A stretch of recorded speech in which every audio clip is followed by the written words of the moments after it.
제34장.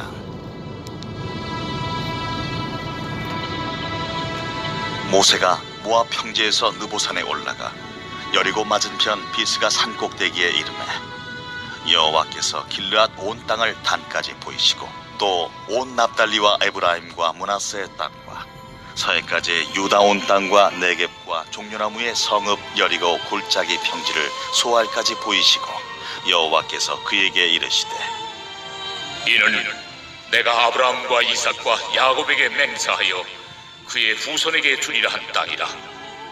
내가 내 눈으로 보게 하였거니와 너는 그리로 건너가지 못하리라.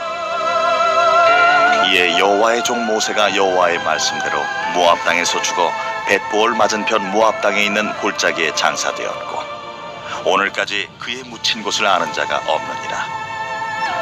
모세가 죽을 때 나이 120세였으나 그의 눈이 흐리지 아니하였고 기력이 쇠하지 아니하였더라. 이스라엘 자손이 모압 평지에서 모세를 위하여 애곡하는 기간이 끝나도록 모세를 위하여 30일을 애곡하니라. 모세가 눈의 아들 여호수아에게 안수하였으므로 그에게 지혜의 영이 충만하니 이스라엘 자손이 여호와께서 모세에게 명령하신 대로 여호수아의 말을 순종하였더라.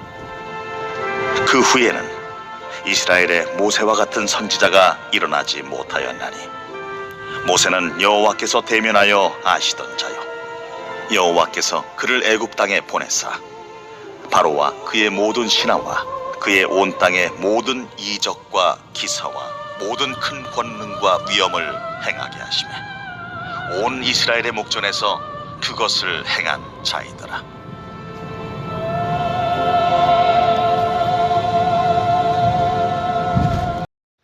오늘 본문에서는 모세의 마지막 순간과 40여 년간의 이스라엘 지도자로서의 그 모든 삶을 총평하고 있습니다.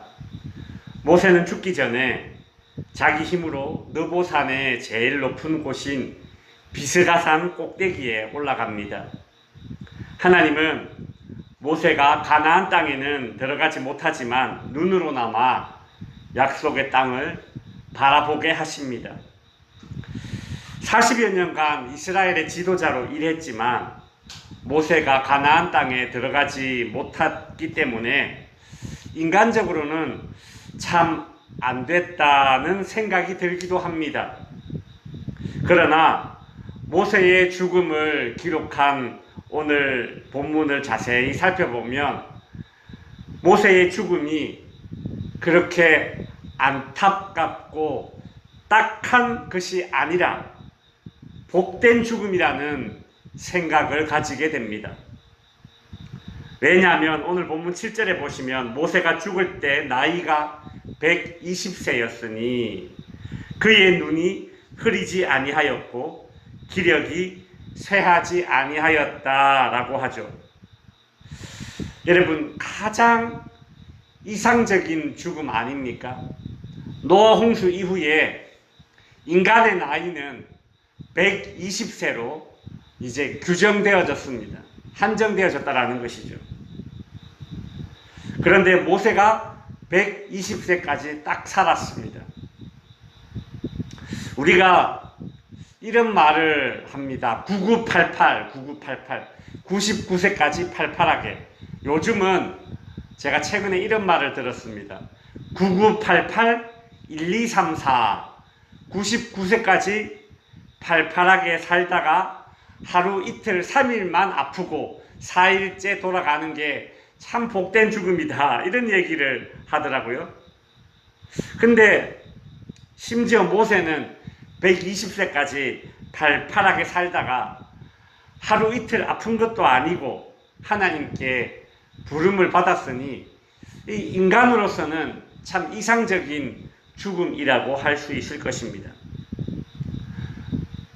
사람이 얼마나 많은 갑작스러운 사고와 사건으로 단명할 때가 있습니까? 근데 120세를 장수하였고 죽기 전에 기력이 다 떨어져서 그렇게 힘없이 누워있다가 죽은 것이 아니라 또 혹은 어떤 질병으로, 고질병으로 고통 속에 죽은 것도 아니라 모세 혼자 죽기 전에 산꼭대기까지 올라갔다라는 것은 그가 얼마나 강건하였는지를 알려주는 대목이죠. 그래서 이런 생각이 들었습니다. 예전에는 모세가 가나안 땅에 들어가지 못했다, 눈으로만 바라봤다, 이런 생각을 하면서 모세가 참 안타깝다, 이런 생각이 들었는데, 근데 오늘 본문을 묵상하면서 그것이 아니라 모세의 죽음은 호상이구나, 그런 생각을 가져보게 되었습니다. 오늘 본문 8절 후반부에 보시면 이스라엘 백성들이 모세가 죽고 난 이후에 30일간 애곡을 하였다라고 하죠. 그 사람이 살아생전에 어떤 삶을 살았는지는 그 사람의 마지막 모습 장례식장에서 알게 되는 경우가 많습니다. 근데 보십시오. 모세를 위한 애곡을 이스라엘 백성들이 30일간 했다라는 겁니다. 모세의 죽음이 참 얼마나 영광스러운 죽음이었는지를 잘 보여주는 대목이죠. 이처럼 모세의 죽음은 딱하기만 한 것이 아니라 복된 죽음이라는 것입니다. 또한 6절에 보면 하나님께서 모세가 죽고 난 이후에 그의 시체를 숨기셨다는 내용을 알 수 있습니다. 그 이유는 고대에서는 위대하다고 생각되는 조상을 우상시하는 풍습이 있었는데, 하나님께서 이스라엘 백성들이 모세를 그와 같이 우상시 여길까봐 모세의 시신을 숨기신 것입니다. 어떤 사람은 아유 참 안됐다, 모세는 죽어서도 무덤도 없네, 그의 죽음이 참 안타깝다라는 그런 생각을 할 수도 있겠지만, 그러나 한편으로는 하나님께서 모세의 시신을 숨길 정도로 모세가 꽤나 위대한 인생을 살았다는 것을 하나님께 인정받는 것이니 모세의 죽음은 딱하기만 한 것이 아니라 복된 죽음이라는 생각이죠. 또한 모세는 죽기 전에 못다한 일이 없었습니다. 자신의 사명을 온전히 마쳤습니다. 9절에 보면 모세는 여호수아에게 안수하여서 자신의 뒤를 이을 지도자로 세웠습니다. 모세는 후계자까지 다 세워놓고 그 후계자가 이스라엘 백성들에게 인정받고 하나님께 지혜를 받는 것까지 다 보았으니 정말 말 그대로 죽어도 여한이 없는 그런 인생을 산 것입니다. 뿐만 아니라 10절에 보시면 하나님께서 이스라엘 역사상 모세 이후로 모세와 같은 지도자가 일어나지 못하게 하셨습니다. 전무후무한 지도자, 전무후무한 그런 선지자로 하나님께 인정받은 것이죠. 그러니 이 모세의 죽음이, 모세의 마지막이 하나님께 인정받은 인생이요 복된 죽음이라고 할 수 있을 것입니다. 이제 말씀을 정리하겠습니다.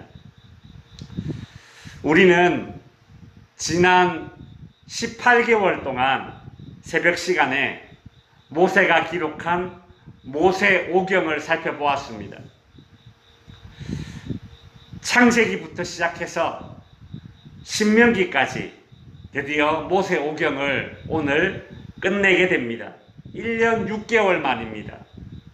모세오경이 언제 끝나나 했는데 끝이 있습니다. 그리고 모세오경의 그 끝 마지막 부분이 하필이면 모세오경을 기록한 모세의 죽음과 그의 인생에 대한 총평입니다. 성도 여러분, 정말 모든 일에는 끝이 있는 것 같습니다. 찌는 듯한 그 더위도, 그 여름도 그냥 이렇게 이제 지나가는구나, 그런 생각이 아침 저녁마다 들게 되죠. 좋은 것도 안 좋은 것도 다 끝이 있습니다. 고로 우리는 끝을 생각할 줄 아는 그런 인생을 살아야 되는 것이죠. 또한 그 끝을 아름답게 하시는 분이 누구신가? 인생의 끝을 아름답게 하시는 분이 누구신가? 하나님이시다라는 그런 생각을 다시 한번 가져보게 됩니다. 바라기는 모세가 그의 인생의 끝에서 받았던 이런 영광스러운 그런 인정과도 같은 평가를 저와 여러분의 인생 끝에서도 받을 수 있게 되기를 바랍니다. 기도하겠습니다.